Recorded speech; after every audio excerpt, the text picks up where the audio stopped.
વિશ્વ પર્યાવરણ દિવસે વડોદરા જિલ્લાના સાવલી ખાતે ગ્રીન સાવલીના સંકલ્પ સાથે વૃક્ષારોપણ કાર્યક્રમ યોજાયો હતો।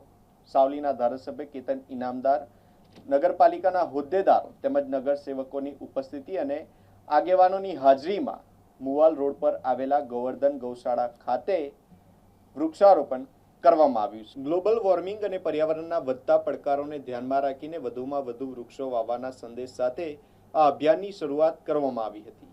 ઇનામદાર ફાઉન્ડેશન અને સાવલી નગરપાલિકાના સંયુક્ત પ્રયાસોથી સાવલીને હરિયાળું, સુંદર અને પર્યાવરણ મૈત્રી બનાવવા માટે મહાઅભિયાન શરૂ કરવામાં આવ્યું છે। આ પ્રસંગે વિદ્યાર્થીઓ, શિક્ષકો, ચૂંટાયેલા પ્રતિનિધિઓ અને નાગરિકોને પર્યાવરણ સંરક્ષણમાં સક્રિય ભૂમિકા ભજવવા માટે અપીલ કરવામાં આવી હતી। સાથે જ ઇનામદાર ફાઉન્ડેશન દ્વારા ભવિષ્યમાં ગ્રીન શાળાના નિર્માણનો સંકલ્પ પણ વ્યક્ત કરવામાં આવ્યો છે।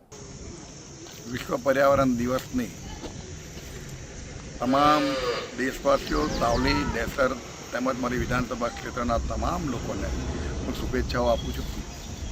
આજનો દિવસ એમ વિશ્વ પર્યાવરણ દિવસ તરીકે 5 જૂન એટલે ઉજવાય છે અને આજની તારીખમાં આપણને બધાને જ ખબર છે કે આ ગ્લોબલ વોર્મિંગની જે સમસ્યા અને વૃક્ષો એટલે પર્યાવરણને બચાવવાની અત્યારે કેટલી જરૂરિયાત છે। આપણે જોઈએ છે કે દરેક આખી સિઝનમાં ઘણો મોટો ફેરબદલાવ આવ્યો છે અને ગરમીનું પ્રમાણ પણ ખૂબ વધતું જાય છે અને દિવસે દિવસે આ એક મોટું સંકટ આપણા સામે દેખાય છે। ત્યારે પર્યાવરણ બચાવવાનું જ આપણા સૌ માટે એક મોટું એ બની ગયું છે અભિયાન, અને એ અભિયાનને આપણે સૌ એક થઈને પૂરું કરીએ। આજે મને જણાવતા ખૂબ આનંદ થાય છે કે મારા સાવલી નગરપાલિકાની અંદર અને અમારા ઇનામદાર ફાઉન્ડેશન બંને સંયુક્ત પ્રેરિત થઈને 1 વર્ષ માટે ગ્રીન સાવલી બનાવવાનો સંકલ્પ કર્યો છે।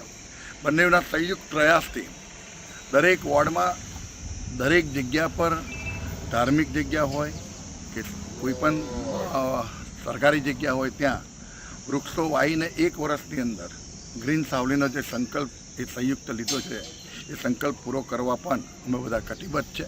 સાથે સાથે સાવલી ડેસર તાલુકાની અંદર ગ્રીન સ્કૂલ બનાવવાનો પણ ઇનામદાર ફાઉન્ડેશન અને તમામ શિક્ષણ વિભાગના અમારી સાવલીની તમામ સાવલી ડેસર અને વડોદરા ગ્રામ્યની તમામ સ્કૂલના સંયુક્ત પ્રયાસથી આ 1 વર્ષ ખૂબ મોટું અભિયાન ચલાવવાના છે। ત્યારે સૌ એની અંદર જોડાય એવી પણ અપીલ કરું છું અને આજના દિવસે ફરી એક વખત વિશ્વ પર્યાવરણ દિવસની ખૂબ ખૂબ હૃદયથી હું શુભેચ્છાઓ આપું છું।